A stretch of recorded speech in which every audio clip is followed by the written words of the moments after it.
しかったです。すごいここ美味しかったですね。すごい皆さん礼儀正しかったです。来る人みんな挨拶してくださって恐縮です。大したお金使ってないんですけど、さーて走っていきましょう。あと307キロですね。だいぶ近くなったんかな、わからんですけど、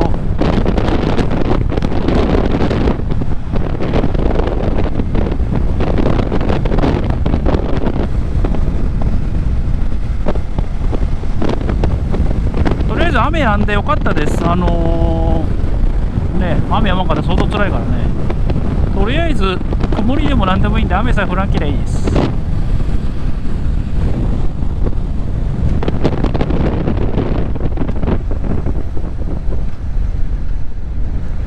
釧路町、北海道へ遠いなこれ。まさか北海道から来てる人もおるとは。もしかして俺と同じフェリー乗るかもしれん。今からだと舞鶴全然間に合うからでしょうね。俺も一緒ですけど、ただこれ125なんで高速というか自動車専用乗れないんでね、結構大変だと思います。考えてみたら我々が北海道行くのと同じように北海道からこっち来る人もいますよね。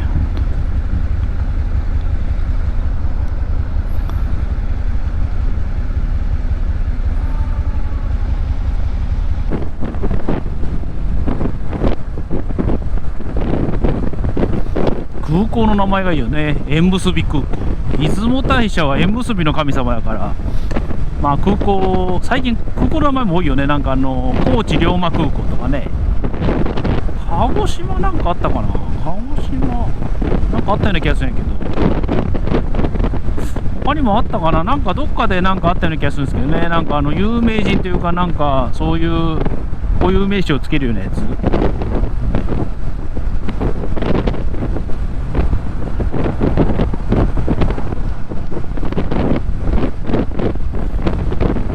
九州とかとね、九州福岡豚骨空港とかつけられそうやね、本当に。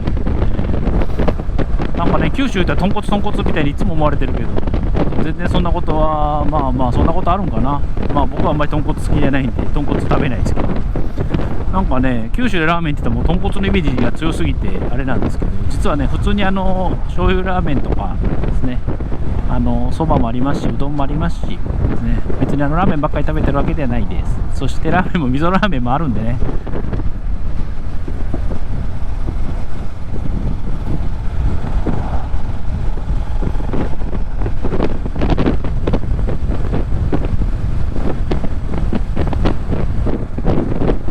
松江ですね。島根県の県庁所在地松江市が見えました。ここら辺はあれやね、やっぱ繁華街というかちょっと都市が大きめなんで、あれがないんですね、無料バイパスが。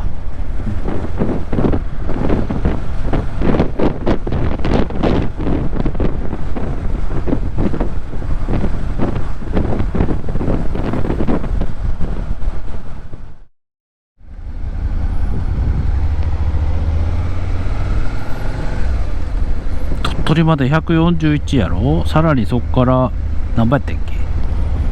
140キロか。あと280キロもあるな。遠いね。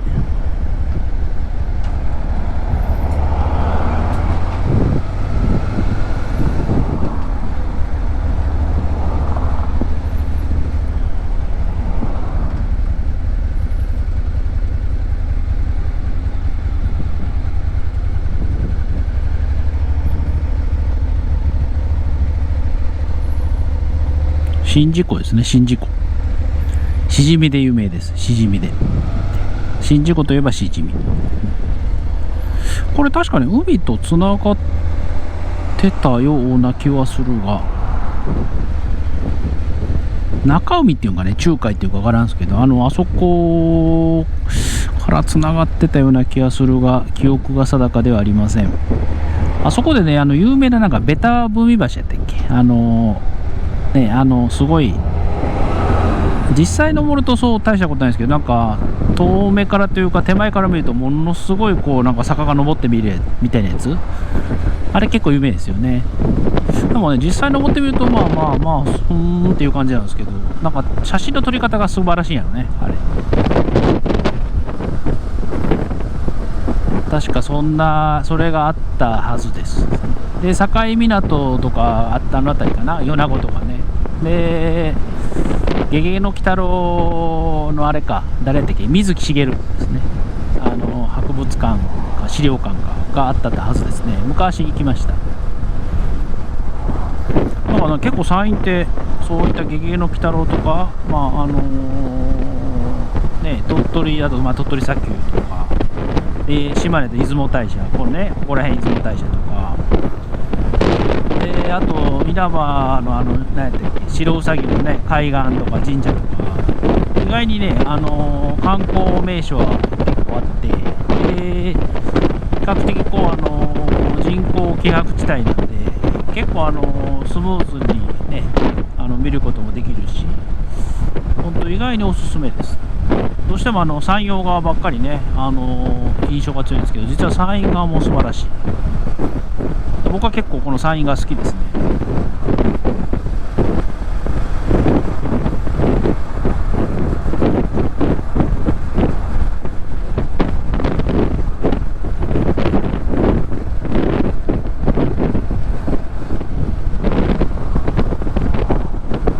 なんか市畑って聞くね、ここら辺もなんか市畑電鉄やったかな、なんか鉄道があって、そういった結構大きな地元のなんかグループいますよね。各地でその土地のなんか、まあ、有力者というか、まあ地元ではものすごい知名度高いけど外ではあんまり誰も知らないっていう、そういったなんかグループ、企業グループ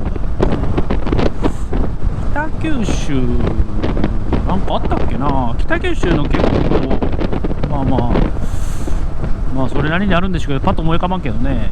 北九州の場合ってやっぱり製鉄所がやっぱ軸なんで、どうしてもね製鉄絡みの子会社がいっぱいありますけどね。だから逆に製鉄所があるとこはその子会社も一緒に付随してついていくんで、だからその九州だけでしか聞かないってわけじゃなくて、まあ、製鉄所がある日本全国各地各箇所であれば大体それなりの知名度はある。でも逆に言うと製鉄所がないところは皆さん知らないっていう感じですよね。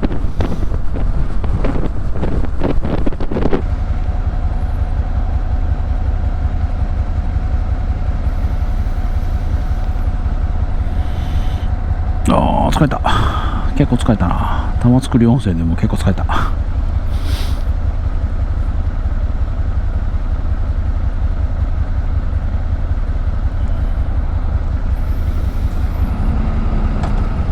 高速で舞鶴もきついけど、やっぱ下道もきついな。結構ね景色の変化あって楽しんでのんびり行けるかなと思ったけど、だんだん飽きてくる。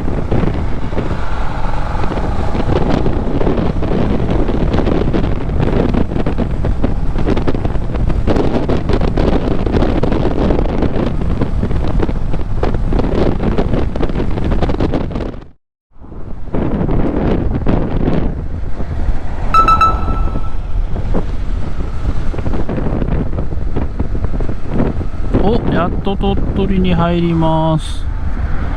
長かったな鳥取まで。エネオスのセルフ行きたいけど無理か。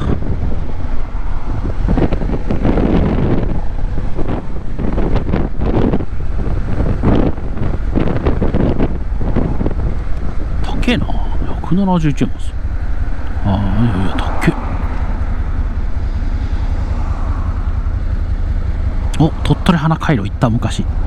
思い出した。そうか、この近くなのか。結構っていうかかなり良かったですよ鳥取花。うちの娘が生まれた時にまだ0歳の時やったかな。まあ娘は覚えてないでしょうけど、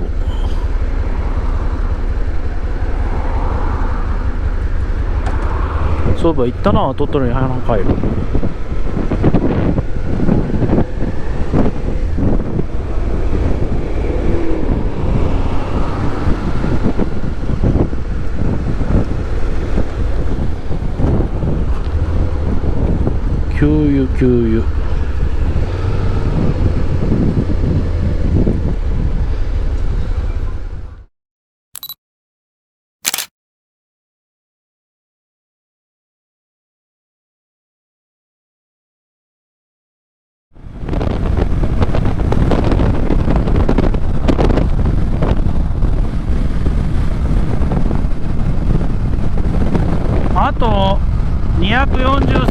今2時53分ですね。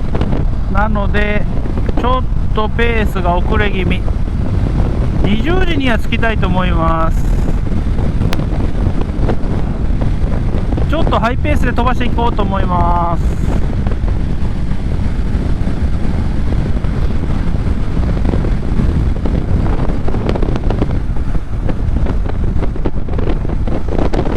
お、大山が見えるらしいが、なんかこの間3年半前に来た時も見えんかったよね、雲で。今日も見えんね。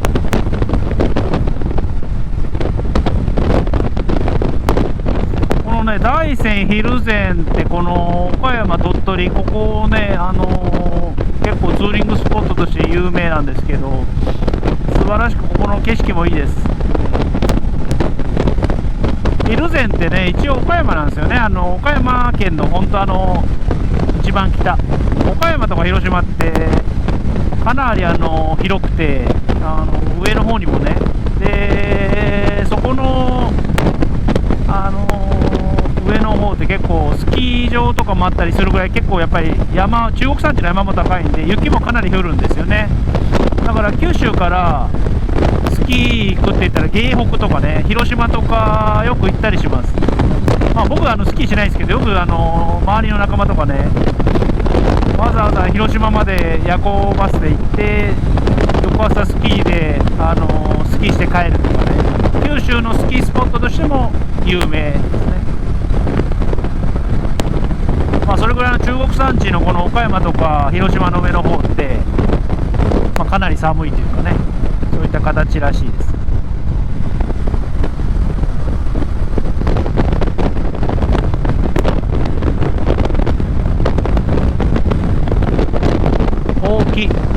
大山はほうき富士って言われるぐらい、まあ、かなり山が綺麗ですね。この間の鹿児島で行った開門岳とかと同じように大山もすごい目立つんですよね。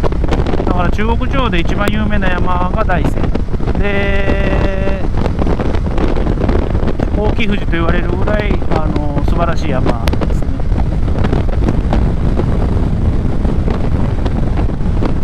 大山の近くにやっぱモンベルがあって、そこで3年半前は相棒がなんか買ってたような気がしますけど、まあ登山が有名ですね。だから登山に絡む宿泊施設も多かったような気がします。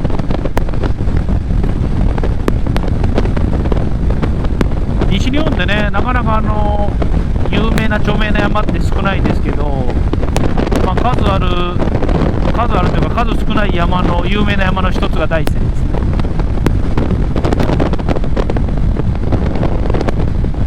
でも雲がいっぱいでその大山が見えないですね。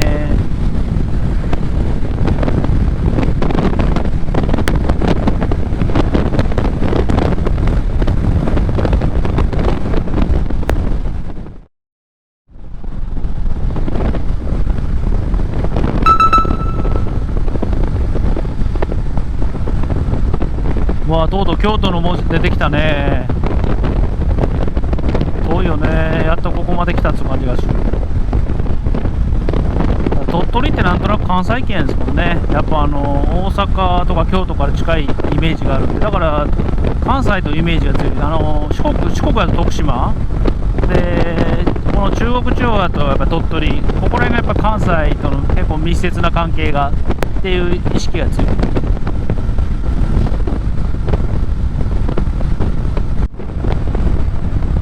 北栄か、北栄って風車がいっぱい回ってますね。そういえば北海道のオルントイ発電所、あれもなんかもうそろそろ取り壊しが入るって言ったから、もしかして今回、最後になるかもしれない。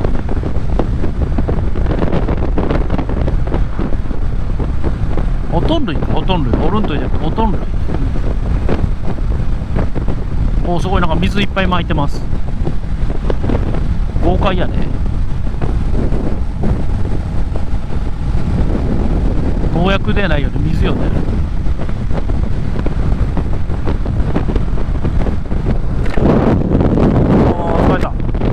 疲れたな。天神川、川広いね。なんか疲れた。まだまだか、遠いな。由里浜町。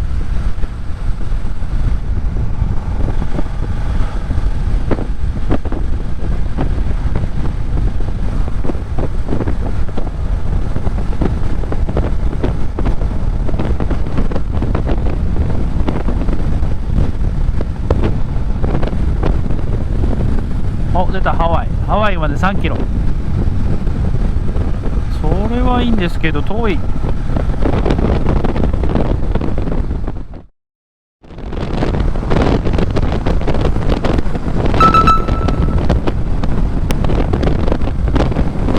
結構ほんと長い。これ鳥取までは行くんやね、無料区間で。米子からすごいね。このままほんと舞鶴まで行ってくれりゃ最高なんやけど。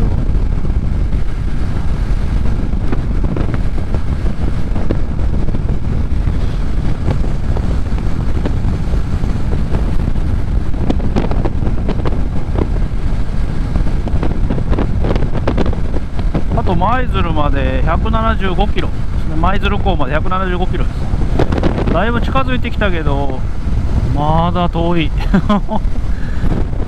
高速道路でこれ走ってもね、遠いのはまあよく知ってるんですけど、過去4回走ってるから。ただなんかやっぱ下道の方が疲れるね。当たり前という当たり前なんですけど、だって走ってる時間がね、高速だと同じ620キロでも昼から走って、まあ夜着くから、実質走ってる時間ってなんもね、まあまあ7時間8時間ぐらいか、8時間9時間ぐらいなんですけど、下道の場合はもうだって今日朝6時から出て今もう4時でしょ。だからなんぼね、10、12、6、もうこれですでにもうあれやもんね、9時間とか10時間ぐらい走ってるってことか。10時間近くどうやら、それは疲れるね、やっぱ。で、まだ175キロもあるんか。遠いね、やっぱ。遠いのは分かって知っててやってるんですけど、ほんと遠いです。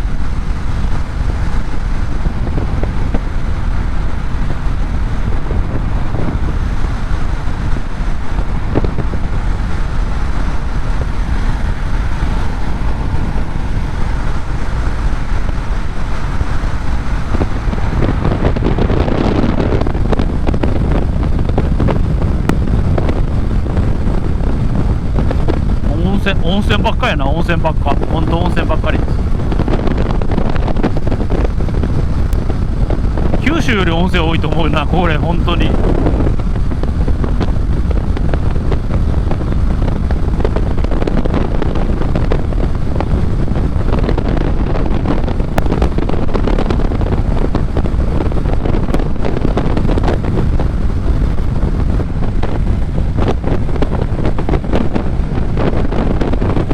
ナビが全然ないから、やっぱあれやね、ナビがない道やから、かなり逆に言うと時間が短縮されていいことですね。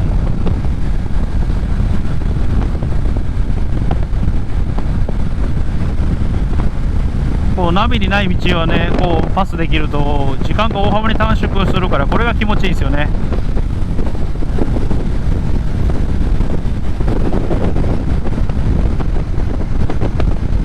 なので今到着時間がさっきまでね20時ぐらいやったんですけど、今もう19時40分なんで、まあ結構いいペースですね。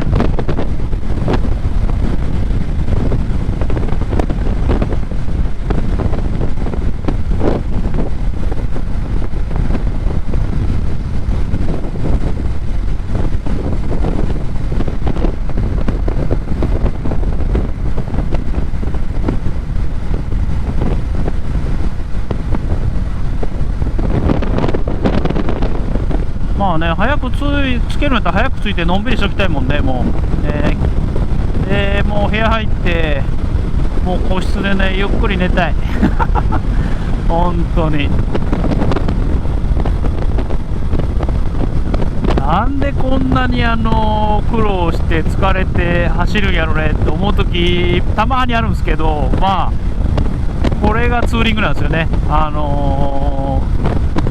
んやろ、わざわざ遠出して大した目的もなくね、なんかお金も時間もいっぱい使って走ってるけどね、でくたくたになって何が楽しいんですかって言われて、それが楽しいんです。だから前何回か書いてるけど、楽と楽しさって全く別物なんですよね。だから疲れても結局苦労してもそれが楽しいっていうことであれば、それは本当素晴らしくて、人生の中で貴重な経験になるんですよね。だけど楽ってね、楽は楽やけど、楽したことってあんまり身にならないというかね、記憶に残らないから、ずーっとこう楽して生きてると、逆に言うとなんか人生何だったんだろうって思う時あるんですよね、多分。だけど苦労してこう疲れてね、くたくただけどそれが楽しいって思えれば、人生って本当生きててよかったなって思えるんですよ。まあツーリングってそんなもんですね。だから楽しいこともあるけど、たまに疲れるけど、やっぱり基本は楽しいですね。こういった疲れも含めて楽しいんで、まあまあ最高の趣味なんだと思います。と喋ってるともう鳥取入りましたね。よかった、このまま鳥取入れた、ね、お20世紀なしだって、ね、鳥取からはあとはあれやね、兵庫の上の方豊岡とか入っていって、その後は京都の上の方ですかね、福知山とかに入っていって舞鶴向かう形なんで、まあだいぶあと160キロなんで、まあかなり見えてきましたね。北九州福岡が片道80キロなんで、まあ北九州と福岡あと1往復すれば着くですね。そんな感じですね。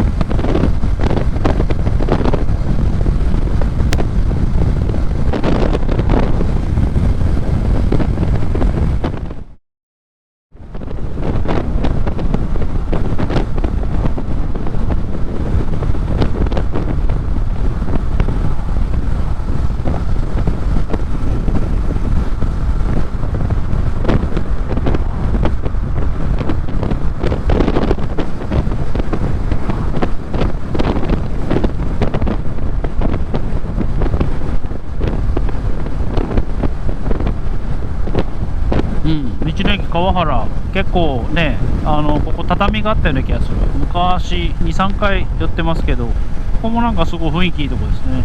結構やっぱあれよね、島根とか鳥取ってなんか雰囲気がいい道の駅が多いですね。よ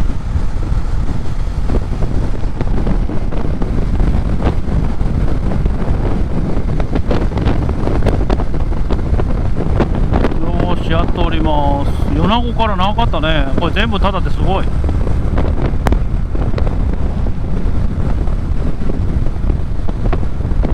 また雨降ってきたね。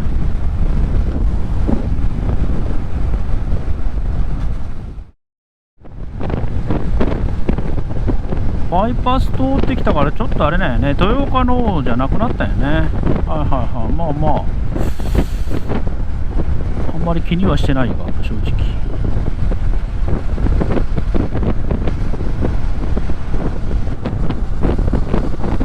黒い雲が気になるだけで、内陸入るとなんか雨に打たれそうな、それも気になるだけですけど。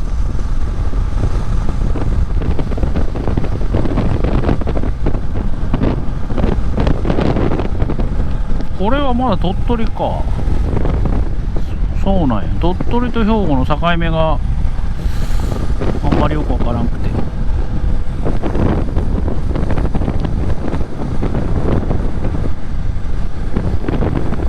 ハットヤズとか頭ってことやな。八頭やからヤズのことを八頭っていうのかな。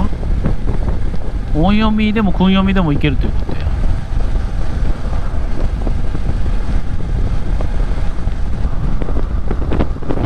八頭モーターズ、まあどっちの組み方があれなんかは知らんけどね。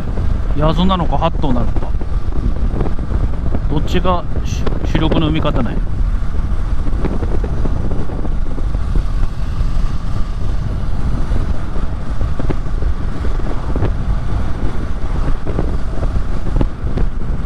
あ、こういうことね。八頭って八の東と書いて八頭って読むんや多分。ヤズのこと八頭かと思ったらそうじゃないんやね。八の東と書いて八頭で、八の頭はヤズなんだ。これ八の頭と書いて両方読めるかと思ってましたんですね。なるほど。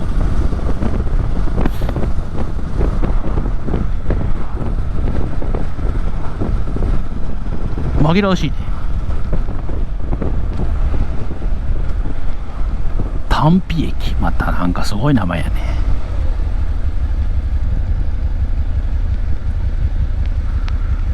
よいしょ。ようわからんね。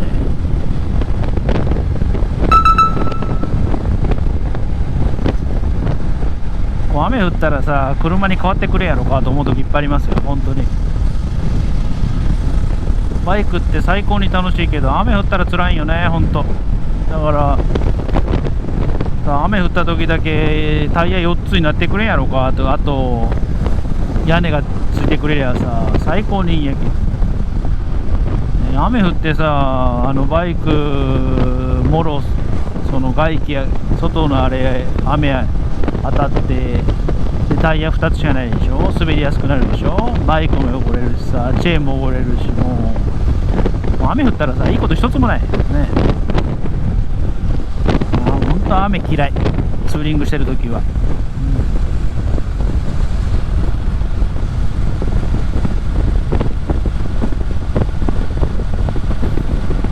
さすがにバイク乗ってて雨好きっていうやつはおらんやろうな。そんな人おるんやろか。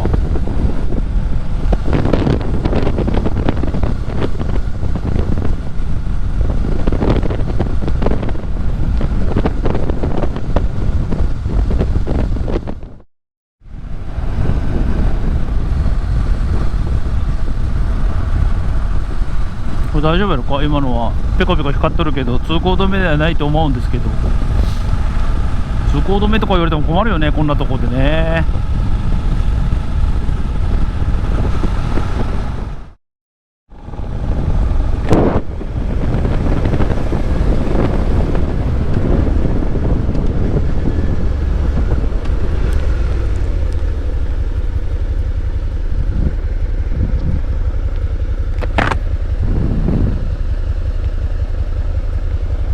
なんかとんでもないこと起きちゃったね。なんか峠か。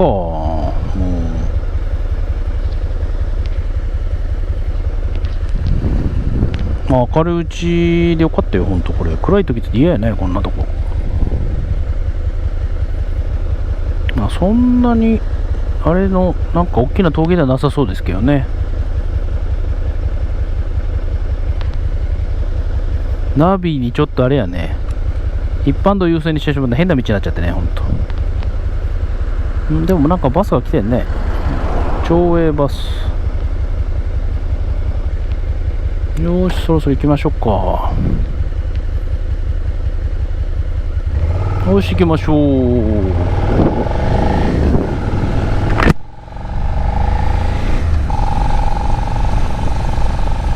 峠だ、峠。もうちょっとね、天気いい時に峠に走りたいけどね、天気悪い時はね、あんま嬉しくないです。上りとはいえ。下りはもう最悪。天気悪い時は。ただ、路面はそこまで濡れてないのは救いかな。ほんと、9号線走った方が楽やったんやけどね。やっぱりナビをね、そのまま鵜呑みにしてしまうと、いろいろあります。とりあえず通行止めなかったよかったっていうところではあるんですけど、雨がひどいひどいひどい。やめてくれ、助けて。想像以上に雨が降ってきた。つらいつらいつらい。 GoPro 大丈夫か。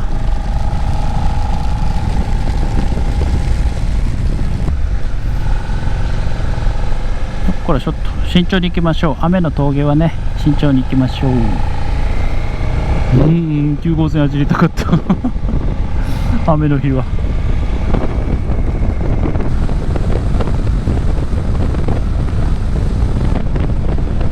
あ、確かに雨が止んだ。ちょっとだけ止んだ。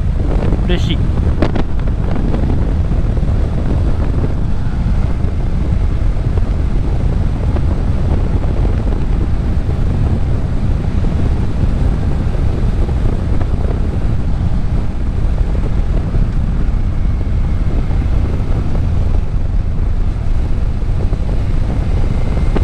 ほんと誰もおらんね。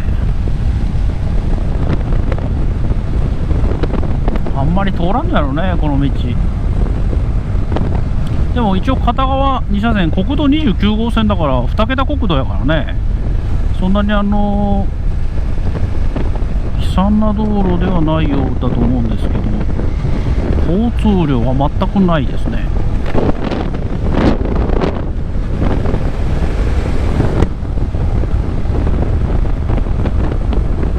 肉29、肉が食べたくなってきた。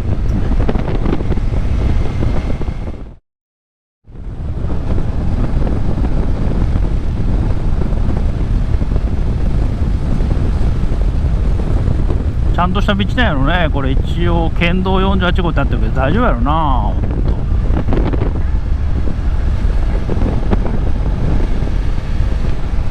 変な道でないことを祈ります。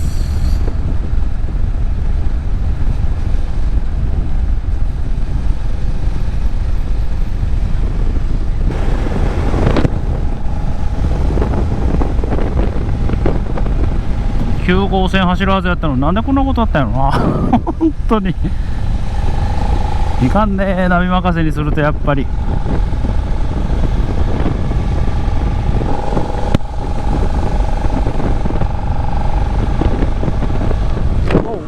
おすごいすごい、もう霧がすごいし、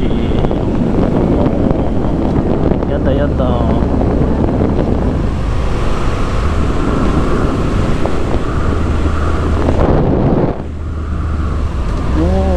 気をつけていきましょう。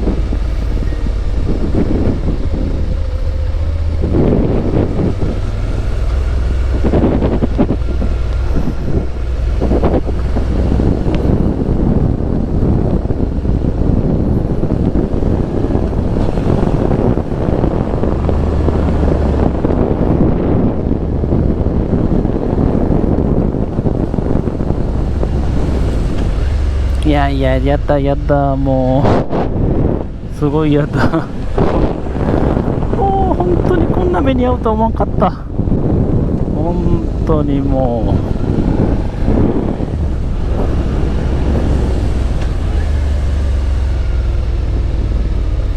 う鳥取市役所をね、実は中継地点にしてたんですけど、それを途中で弾いてからおかしくなっちゃったんですよね。本当いかんね、本当危険。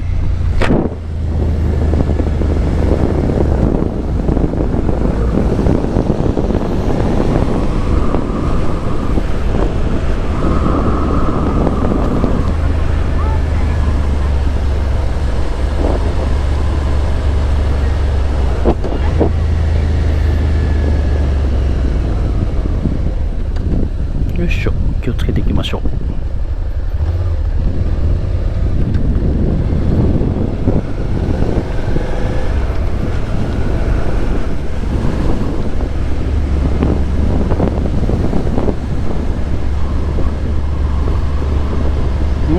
雨のカーブ下りって怖いんです。しかも霧が出るでしょう。もうね、怖いです本当に。もういや、しかもだんだん暗くなってくるからね、早く峠降りないと野蛮場に食べられます。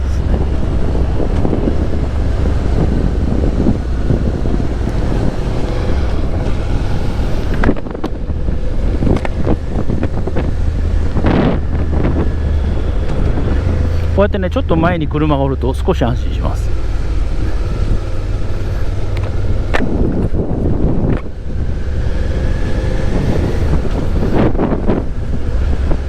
こんな道と分かってたら途中で引き返したんですけどね、どどうしてもねやっぱ全ての道を把握することはできんからね、日本中広すぎて。辛いですなこれはね。ちょっとひどいね。ナビさんさ、もうちょっとまともな道案内してよ。これね、雨降ってなかったもね結構辛いんですよ、こんだけ狭いと。知らん土地で知ってるとある程度ね、道が分かってるとかね、こういう道って最初から分かっときゃ全然あれなんですけど、全く知らんとこういう道に行かされると結構辛いよね。これがねやっぱ僕の甘さでもあるし、ツーリングをねこんだけ数こなしててもやっぱりこういうのは頻繁に出てくるんで、皆さん注意しましょうね。はい、連続します。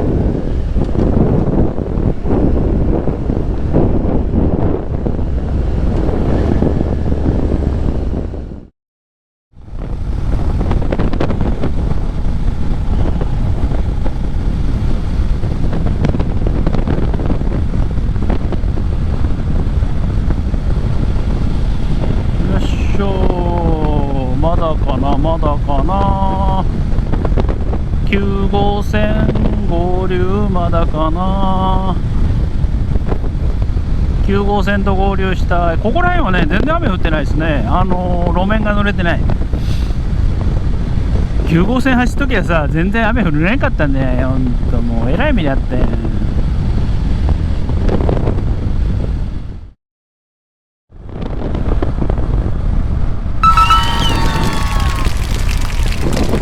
あと72キロか、だいぶ近づいてきましたね。ただまだ72キロあるんで油断は大敵です。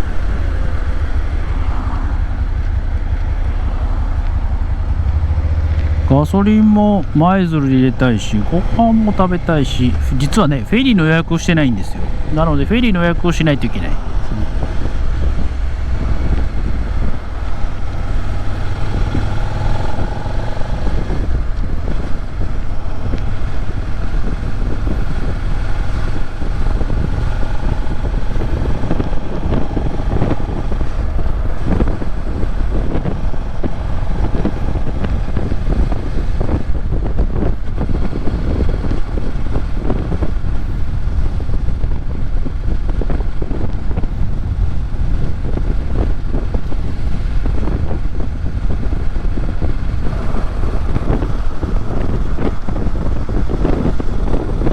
なんかお腹も微妙に空いたんですよね。昼ご飯ね、お蕎麦結構美味しかったんですけど少なかったんですよ。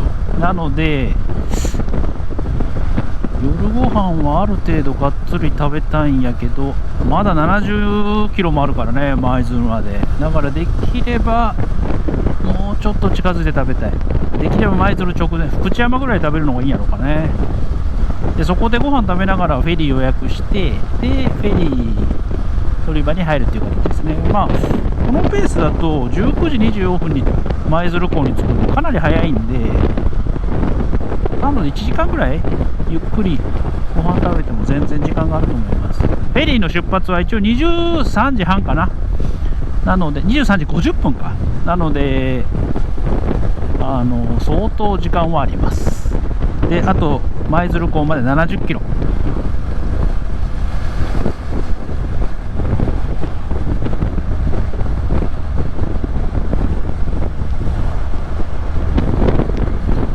GoPro もなんとか持ってくれたし、ちょっと音声が取れてるかどうかわからないですけど、まあ初日にしては上出来じゃないでしょうか。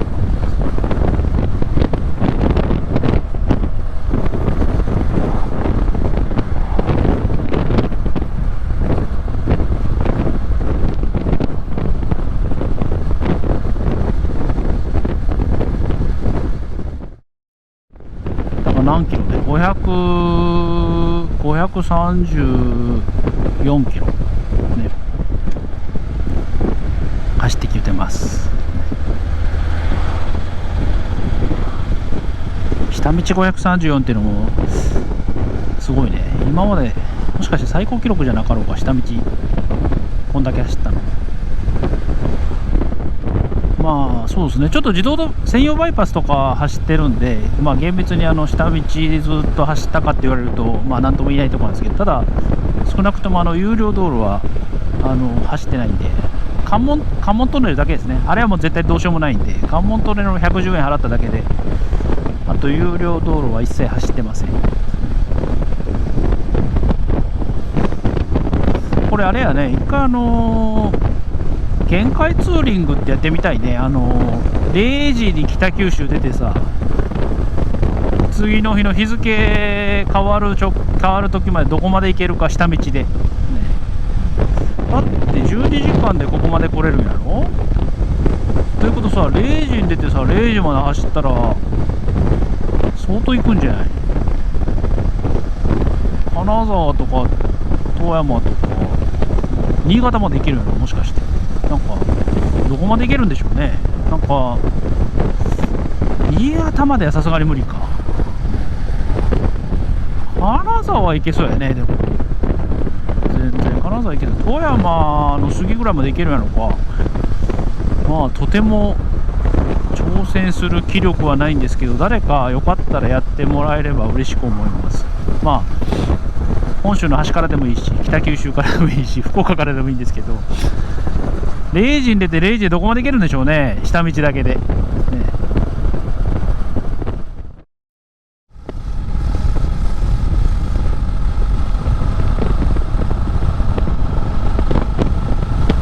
福知山に入りました。あともうちょっとですね。あと55キロ。でもまだ55キロもあるんか。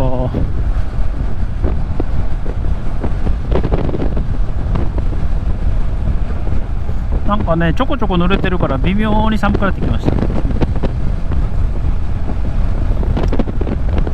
真面目な話ね、いつやったっけ、もう 2年半ぐらい経つんかね、コロナ騒動から。全く風邪ひかなくなったんですよね。なんやろ。なんかコロナになって風邪ひいたらコロナ扱いされるからって言って、なんか当時、ね、うかつに風邪がひけない状況じゃなかったですかね。なんか同調圧力みたいな感じで。でね、真面目な話ね、2020年かの4月ぐらいから、まあ、緊急事態宣言出始めて、でそこからね、本当に風邪ひかなくなっちゃったんですよ。今までね、年に1回ぐらい風邪ひいて熱出てたんですよ、発熱が。だけどね、なんか熱出したらいかん、熱出したらいかんっていう、こうなんか多分そういう意識が強すぎて、逆にその意識が強いと本当に熱って出なくなるんですね。だから人間ってやっぱ思い込みって大切だと思います。本当に思い込みが激しいとね、やっぱその通りに結構なったりするんで、だからあながち自分に自信がないより自信、まあ能力があんまりなかったらまたそれもそれどうなんかなと思いますけど、まあ多少背伸びしたらなんとかなるぐらいのその能力差ぐらいであれば、多分思い込みで多分十分カバーできる、そんな気がします、ね。だって僕も本当に熱出したらいかんと思って熱出てないですもんね、今までずっと出よった人が。だからそんだけやっぱ思い込みって、まあいいとこもあれば怖いとこもあるからね。だけど自分にある程度の自信がないとね、何事も達成はできないと思うんで、ね、そういった形はやっぱり大切なんだなとつくづく思います。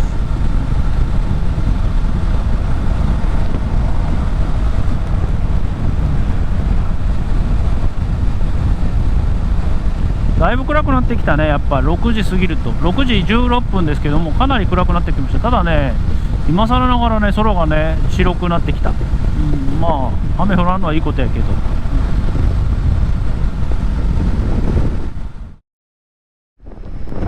虫の音がすごいね。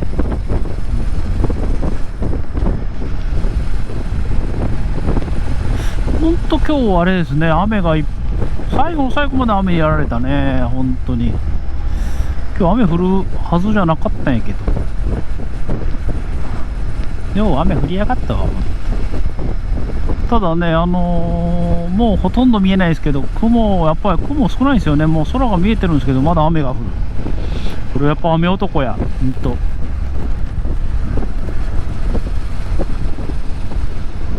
舞鶴まであと 24.5 キロ、舞鶴港までですね。よーく走りました。もう600キロ近く下道で走ってきました。北九州から。本当に疲れました。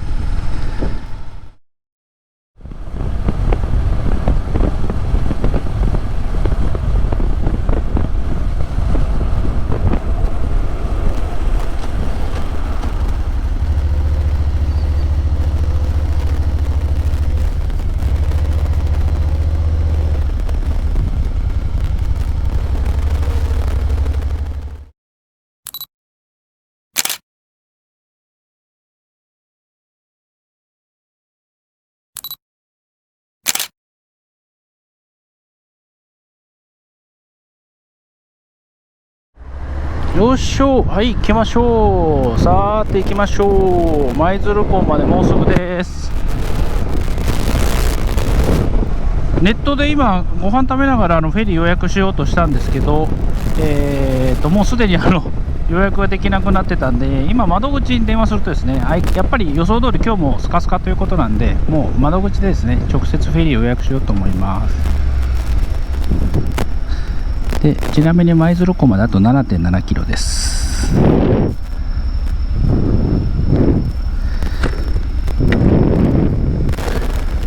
いやーほんと疲れた。今日はねほんと疲れました。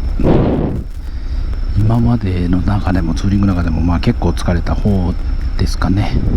本当はこんなに下道で来るのがしんどいと思わなかった。まあ、一応620キロか。まあしんどくないわけはないんですけど、やっぱりしんどかった。米子からの自動車専用道で鳥取まで走って、結構まあそこら辺までは良かったんですけど、鳥取から下に行っちゃってね、変ななんか道、県道48号やったっけ、あれがちょっときつかったですね。ただまあ大きな事故もなくトラブルもなくですね、無事にとりあえずまあ舞鶴まで無事に来れたんで本当良かったです。ここもね本当高速で来ても遠いからね下道で来ても遠いけど、なんかね今回やっぱり利尻島、礼文島利尻島行って、なんかちょっとね北海道の離島、特に礼文利尻ってすごいものすごい行った人はみんないいって言うんで、一回そこ方面にですね今回行ってみたいなと思ってます。で時期がまあ9月というのはかなり良くて、去年、一昨年は7月ですね、真夏に行ってラベンダー見れたの良かったんですけど、まあ、メロンも食べれたし良かったんですけど、9月はねもうメロンはないしラベンダーはないですけど、逆に紅葉、なんか旭岳ですかね、大雪山の方で紅葉がなんか見れるとこ、見えてきた軍艦がね、これ軍艦です、ね、紅葉が見えるとかっていうのを聞いたことがあるんで、まあちょっともうちょっと時期外れかもしれないんですけど、まあ9月は9月の良さがねいっぱいあります。秋らしさのまあ秋らしい北海道ね。で10月になるともう北海道も寒いって聞くんで、まあ今回キャンプテント実は持ってきてるんで、テントツーリングですね。まあ宿、特に道北って宿が少ないイメージなので、まあいざとなったらもう基本はテントですね。基本テント、基本はホテル、分かんないですね。どっちにするか、まあその時その日の状況次第ですね。どっちにするかまた考えようと思ってます。そう言ってるとフェリーが見えてきました。フェリー乗り場が毎回来てもやっぱりドキドキします。新鮮味がありますよ。で今回はねシーズンオフなんでね気楽です。いつもねこれ7月とかってバイクバー少ないね、やっぱバイクこんだけねバイクですね。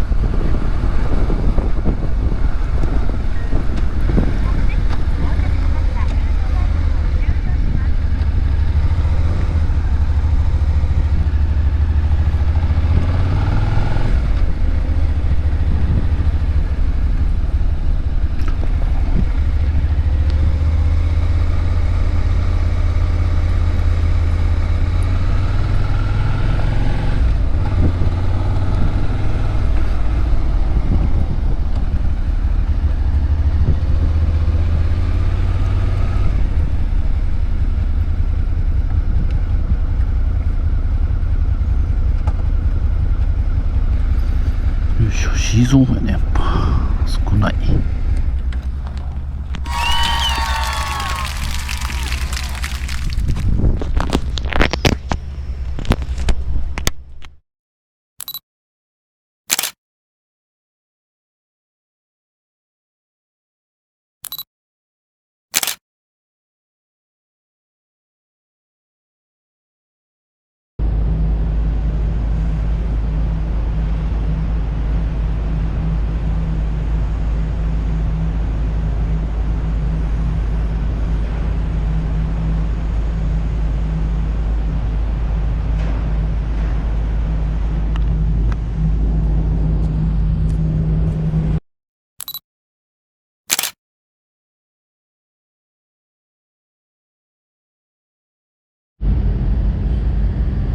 23時です。なかなか乗船が始まらんね。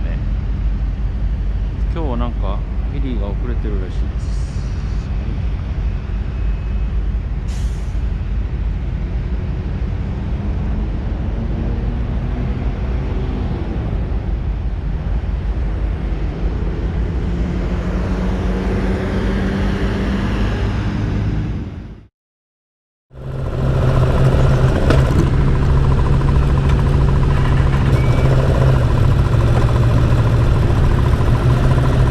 いつもより多分1時間20分ぐらい遅れてるね。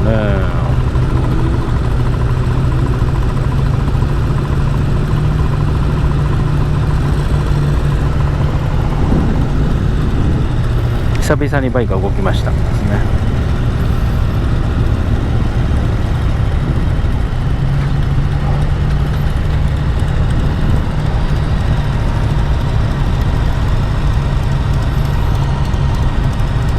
これでも1時に出発できるやろか。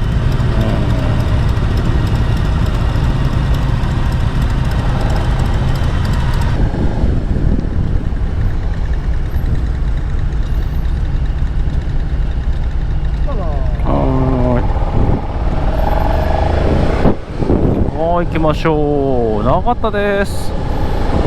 ちょっと遅れすぎですよね。まあ大変だとは思うんですけどね。ちょっとでもしんどいです。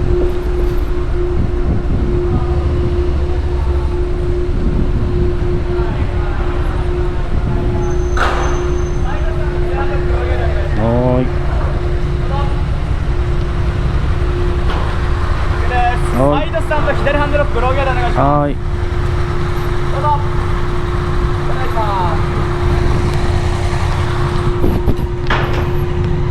サイドスタンド左ハンドロックローゲードお願いします。疲れた。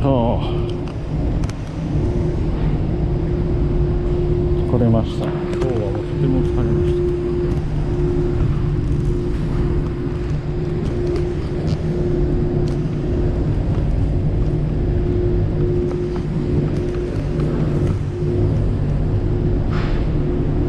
多いな。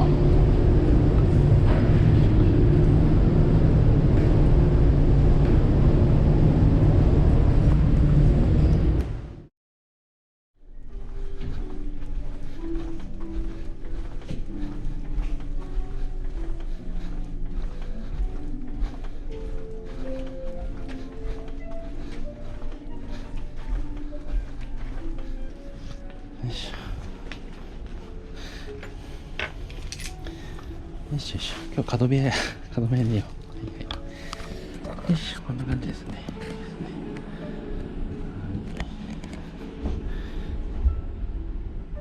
一人で使うにはかなり贅沢な部屋だと思います。